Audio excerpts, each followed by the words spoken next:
మార్కెట్లలో కూరగాయల ధరలు భారీగా పెరిగాయి. మరోవైపు ఆకుకూరల పంటల దిగుబడి పలు జిల్లాల్లో భారీగా తగ్గింది.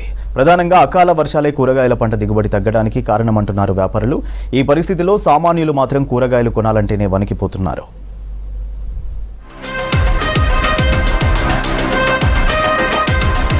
నిజామాబాద్ జిల్లాలో కూరగాయల ధరలు మండిపోతున్నాయి. కూరగాయలు కొనాలంటే వణుకుతున్నారు సామాన్య ప్రజలు. ధరల పెరుగుదలకు అనేక కారణాలు ఉన్నాయంటున్నారు. ఈదురుగాలులు, ఉరుములు, మెరుపులతో వానలు బీభత్సం సృష్టించాయి. దీంతో పంటల ఎదుగుదల ఆలస్యమై దిగుబడి తగ్గింది. పైగా పలు కూరగాయలపై మచ్చలు ఏర్పడుతున్నాయి. అలాగే ఇతర ప్రాంతాల నుంచి మార్కెట్లకు కూరగాయలు రవాణా భారీగా నిలిచిపోయింది.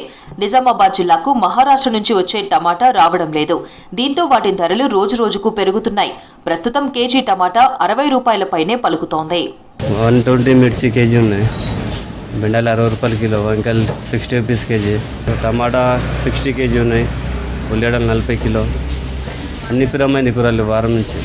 మన వడసల్లి మొత్తం పోయినాయి, ఖరాబ్ అయింది పంట. కిలో వేసుకుని రాళ్ళు, పావు కిలో, అర్ధ కిలో పోతుంటారు. మరోవైపు జిల్లాల్లోని మార్కెట్లకు ఆకుకూరలు రావడం లేదు. ప్రస్తుతం పాలకూర కేజీ 120 రూపాయలకు చేరింది. బీరకాయ, వంకాయ వంటి కూరగాయలు కిలో 100కు చేరువలో ఉన్నాయి.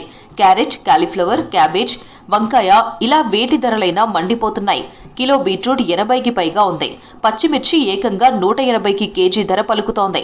ఇక కొత్తిమీర, పుదీనా కేజీ 260 రూపాయల ధర పలుకుతోంది. వీటితో పాటు ఇతర కూరగాయలు దాదాపు కేజీ 80 పైనే పలుకుతున్నాయి.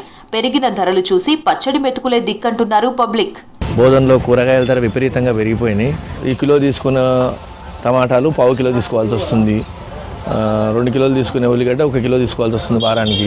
పోనీ అవి కొందామన్నా సరిగా లేవు, పుచ్చులు అవి ఇవి ఉన్నాయి. మరి ఇవి ఇతర రాష్ట్రాల నుంచి వస్తున్నాయట. తెచ్చిన కూరగాయలు కూడా సరిగా లేవు. దీని గురించి ప్రభుత్వం ఏదైనా చొరవ తీసుకొని తగిన ధరలో సామాన్య మానవుడికి అందుబాటులో ఉంచాలని కోరుతున్నాం. కూరగాయల ధరలు భారీగా పెరగడంపై సామాన్య ప్రజలు ఆవేదన వ్యక్తం చేస్తున్నారు. చాలీ జీతాలు, కూలీలకు తోడు ఈ కూరగాయల ధరల పెరుగుదలతో ఇల్లు గడవడమే కష్టంగా మారిందని అంటున్నారు జనాలు.